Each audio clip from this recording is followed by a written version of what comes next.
If you don't like makeup tips, you might want to keep scrolling. But if you do, I'm going to teach you how to do a super easy smoky eye. Normally, I don't have mascara on, but I just reset, so I left it on. Okay, we're going to start with that black base.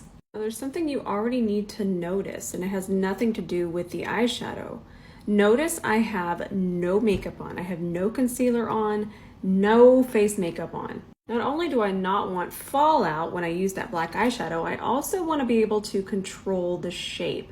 So if I want to bring this all the way over here for right now, I can clean that up later. Smoky eye is a trust the process situation. So I don't want this to creep up any further than right there. So we're going to stop blending that black base. Now we're going to forget about the lid for a little while. Let's grab our first transition shade. I only grabbed that on the tip of the brush so I can start to press that right above my socket. Press that right on top of that base. I'm going to tilt my head back. I picked up a little bit more of that same exact eyeshadow. Let's bring it over this way. These pressing motions make all the difference. Too much swiping and we're going to move that base instead of setting it and transitioning it. Now we're going to grab our last transition shade. Notice I grabbed that on the side. We can really start to smooth out this top part. Now you might be thinking, Rose, that looks terrible. And you know what? I'm going to agree with you. Smoky eyes are really about the cleanup process. Let's first set the lid and then we're going to start to clean up the chaos. But I do want you to notice that I use the side of my brush and I'm pressing this in to that base. If you hear some snoring, that's my doggy snoring. It's usually my cat, but today it's my dog. Okay, but 𝗏 really said black eyeshadow. That's a good black eyeshadow. So what's the difference here? Cleanup work. I like to take micellar water on my C30. We're going to clean up over here. That already makes such a difference. But wait, there's more. A very tiny amount of concealer here. I want you to pick that up on a fluffy brush. The reason we're going to use a fluffy brush, the fluffier the brush, the more diffused the look, minus the Gene Bean hair. Do you see how little is actually on the brush? We don't want a whole lot on here. That might just cover up everything and kind of ruin the look. So I'm going to start by pressing this here. Look at that difference already. It's the little things. Smoky eyes aren't scary. We just didn't know how to control them. Now we're going to take it across here, very lightly tapping. The concealer's only on the tip of the brush. Okay, this is an amazing tip and it really has nothing to do with the eyeshadow. So these dark colors, blacks, navies, even dark brown, what happens is they tend to pull out shadows underneath here. Shadows that we don't normally have. If I did a bronzy soft look, I wouldn't even need this. But this might be one of the reasons you kind of shy away from these dark eye looks. Corrector is key.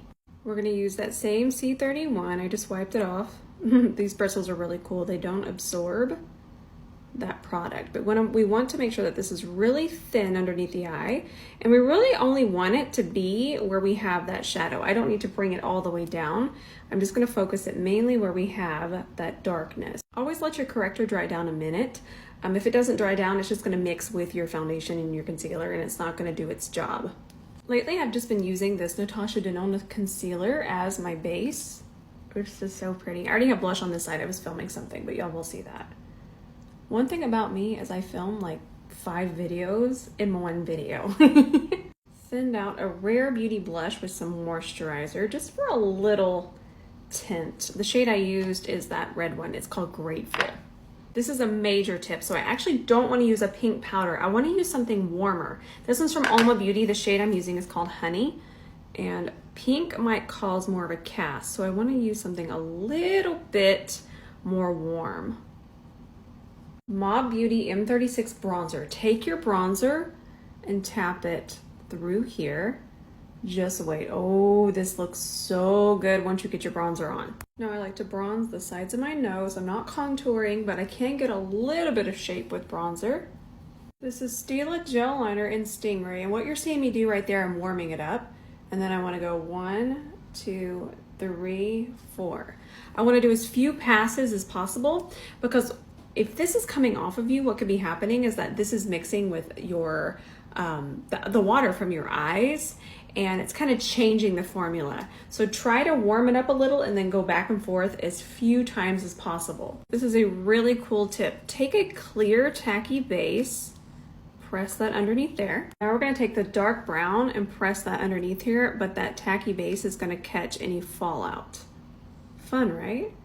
Now I'm going to take some of the black eyeshadow and I'm just pressing it lightly where my lashes start to grow.